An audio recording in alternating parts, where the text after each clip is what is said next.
क्या कभी ऐसा लगा है कि दुनिया की भीड़ में लोग आगे निकल रहे हैं, लोग ट्रैवल कर रहे हैं, लोग मज़े कर रहे हैं और आप आज भी वहीं खड़े हो जहां कल थे। इंटरनेट पर स्क्रॉल करते वक्त हर दूसरा बंदा सक्सेस की बड़ी बड़ी बातें कर रहा होता है। वहाँ से जब हमको मोटिवेशन मिलता है और हम किसी काम को करने लग जाते हैं और बहुत जल्दी हम उस काम को छोड़ देते हैं, तब हमको लगता है ये चीज़ गलत थी। क्या वो चीज़ गलत थी या उसकी मोटिवेशन गलत थी? आखिर गलती हो कहाँ रही है? आप सही जगह सही काम को अपना समय क्यों नहीं दे पा रहे हो?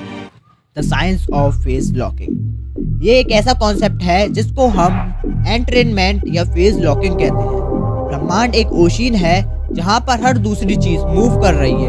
अगर आपका रेडियो फ्रीक्वेंसी 91 पर सेट है तो आप 93.5 का गाना सुन ही नहीं सकते। हाँ, और मज़े की बात इसमें है कि वह आपके चारों तरफ फैला हुआ है, बस फ्रीक्वेंसी को बदलना है और फिर सारी चीज़ें आपके पास होंगी, आपके हिसाब से होंगी, आपके हाथ में होंगी।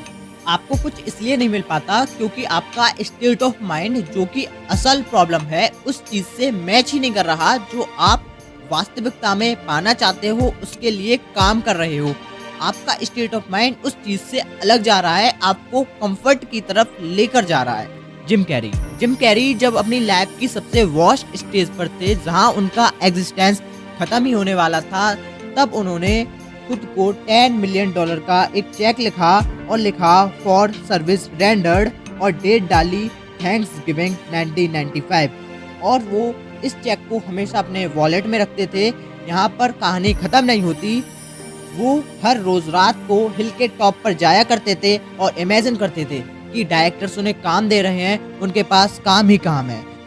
इतने पर तो हर कोई बंदा टूट जाता है, पर जिम कैरी, जो कि सालों की मेहनत और छोटे छोटे रोल्स के बाद उनको ठीक 1995 में मूवी डम्ब एंड डम्बर के लिए चुना गया और $10 मिलियन का चेक उन्हें रिसीव हुआ। इसे कहते हैं द पावर ऑफ इमेजिनेशन।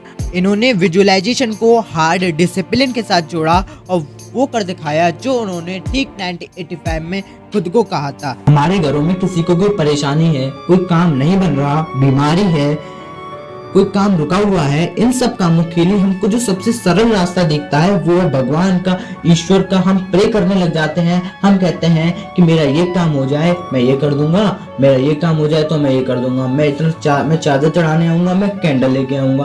कुछ लोग तो इसमें ऐसे भी होते हैं जो दृढ़ प्रतिज्ञा लेते हैं कि बोलते हैं कि मेरा अगर ये काम जब तक नहीं होता मैं ये नहीं करूंगा, या तो मैं ये कर दूंगा, मैं इस काम को बिल्कुल करना छोड़ दूंगा। और ईश्वर को अभी साइड में रख दो तुम लोग, तो तुम देखोगे कि ये सारी चीजें अगर पूरी होती हैं तो सिर्फ एक वजह है, जिसकी पीछे वजह है इमेजिनेशन। ये एक शब्द नहीं, एक पूरी की पूरी कहानी है। इसके लिए लोग सुबह शाम का रूटीन बना लेते हैं सिर्फ प्रेयर करने के लिए, प्रभु से, अल्लाह से रोज बोल रहे हैं। क्यों पूरा हुआ?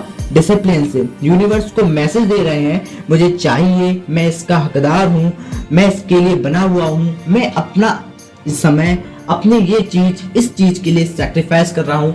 यहाँ पर एक शब्द आता है जो है कमिटमेंट। कमिटमेंट की ताकत ये है कि जब हम किसी चीज की कोई कमिटमेंट कर लेते हैं तो एक डेडलाइन बनती है। रोज रोज उस डेडलाइन की वजह से, कमिटमेंट की वजह से, हार्ड वर्क और डिसिप्लिन की वजह से सारे रास्ते खुलते जाते हैं और हमें वो मिलता है जो हम पाना चाहते हैं। दुनिया में दरअसल रिसोर्सेज की कमी नहीं है, कमी है तो सिर्फ देखने वालों की, कमी है तो सिर्फ अटेंशन की। आपसे मौके इसलिए नहीं छूटते क्योंकि आप उन मौकों पर काम करना नहीं जानते, उनके बारे में नहीं जानते। इसलिए छूटते हैं क्योंकि आपका RAS उनको ढूंढने के लिए, प्रॉब्लम को ढूंढने के लिए प्रोग्राम हो गया है, ना कि उन्हें खत्म करने के लिए।